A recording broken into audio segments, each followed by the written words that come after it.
Welcome. If you're someone who wants to go beyond the headlines, really get a handle on things, well, you're in the right place. Let's get right into it. Today, we're doing a deep dive into something pretty huge, NASA's Artemis II mission. I mean, think about it. For the first time in, over 50 years, humans are heading out near the moon again. It really is a landmark moment. Apollo feels like ancient history almost. And this mission, Artemis II, it's that first critical, crude step towards what's next. It's definitely not just hitting repeat. It's a fundamentally new approach. Exactly. And that's what we want to unpack for you today. Like, Yeah. why is this happening now? How is Artemis actually different from the Apollo missions we remember? And, what are the absolute key things you need to grasp about it? Yeah. Our goal here is simple. Give you the core insights into Artemis II, why it matters so much. Absolutely. And to really get Artemis II, you have to see it as part of the bigger picture, the whole Artemis program. It doesn't exist in isolation. Okay, right. Let's start there then, the bigger picture. What's the main goal of the Artemis program overall? Fundamentally, Artemis is NASA's plan for, well, sustained human presence on the moon and using that as a launch pad eventually for Mars. It's really about building a lasting foothold in space, not just quick visits. That feels like a major shift. And the name Artemis, that wasn't just pulled out of a hat, was it? There's a reason for that specific name. Oh, absolutely deliberate. In mythology, Artemis is Apollo's twin sister. So choosing that name, it's a nod to the legacy, the Apollo achievement, but it also signals this new era, this different, longer-term focus. It acknowledges the past, but steps firmly into something new. Okay, so Apollo was about getting there, that first leap. What's the absolute core difference with Artemis then? The fundamental objective. The objective, yeah, that's the key. Apollo, get to the moon. Artemis, stay, build, learn to live and work there. The vision includes things like a lunar base camp, infrastructure, basically setting up shop for the long haul. And that sustained presence becomes crucial. It's a test bed for technologies, for operations we'll need for much deeper space travel like Mars. Right, okay, so Artemis II fits into this bigger strategy as a specific, really crucial piece. Let's zoom in on it. What's Artemis II actually going to do? Artemis II is the first time we'll actually put astronauts on the Orion spacecraft, launched by that powerhouse rocket, the Space Launch System, or SLS. You really need that SLS muscle, to push beyond Earth orbit towards the moon. Okay, so crew on board.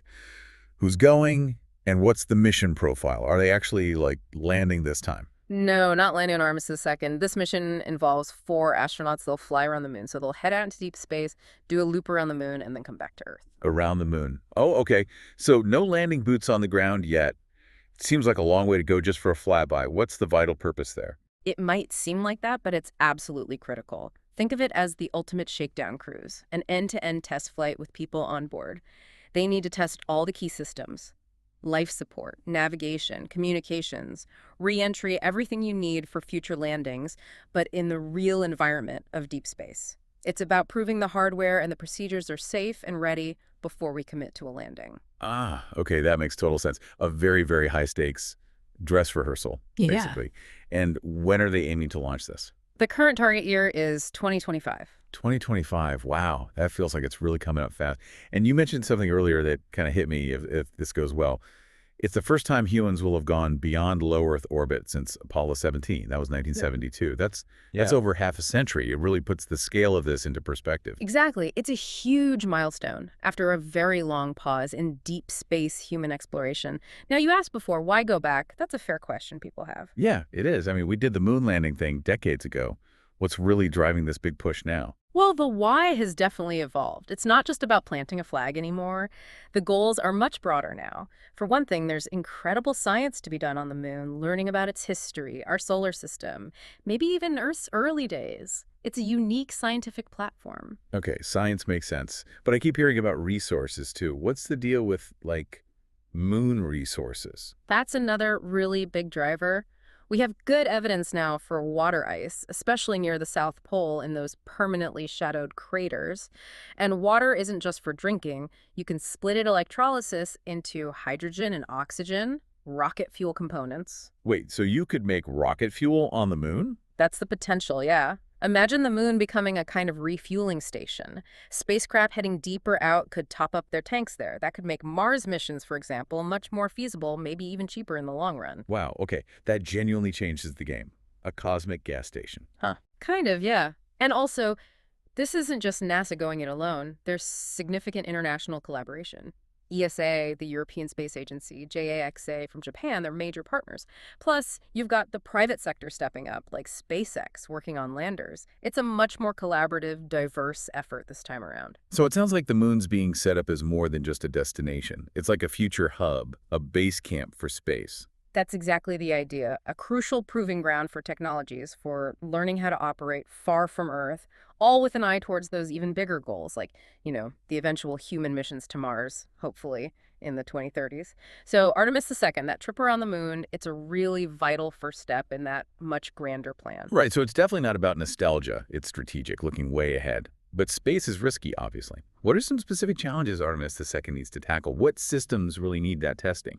You're right, the risks are significant. Deep space is harsh. So Artemis II has to absolutely nail the testing of the Orion life support systems. Can they keep the crew safe and healthy for the duration, far from Earth?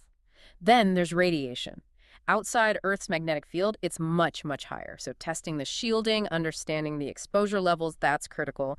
And communication, too. Talking back to Earth across those huge distances reliably, that needs to work flawlessly. These are just some key things they'll be putting through their paces. Okay, so assuming Artemis II checks all those boxes, what's the next big thing we should be looking for in the Artemis program? The next major mission on the docket is Artemis III. And that is the one currently planned to actually land humans back on the moon, with this specific target, the lunar South Pole. The South Pole, yeah, we touched on that with the water ice potential. Seems like a very specific strategic spot. Exactly. Because of that potential for ice, it's scientifically fascinating and could be resource-rich. And looking even further out, NASA's planning the Lunar Gateway.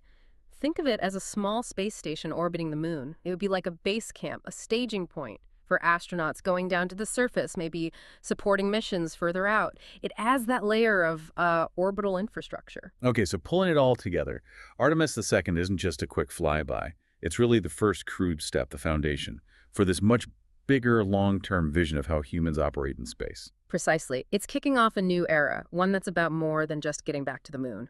The whole Artemis ambition, sustained presence, using lunar resources, heading towards Mars, it really could redefine our future beyond Earth. This has been fascinating, really putting it all into context.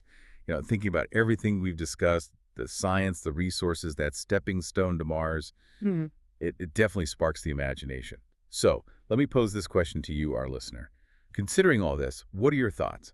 The idea of humans actually living, working on the moon, maybe within the next decade or two, it's a bold vision. It really is. And, that drive to explore, to push boundaries, that's what fuels these incredible endeavors. Absolutely. Well, thanks for taking this deep dive with us today.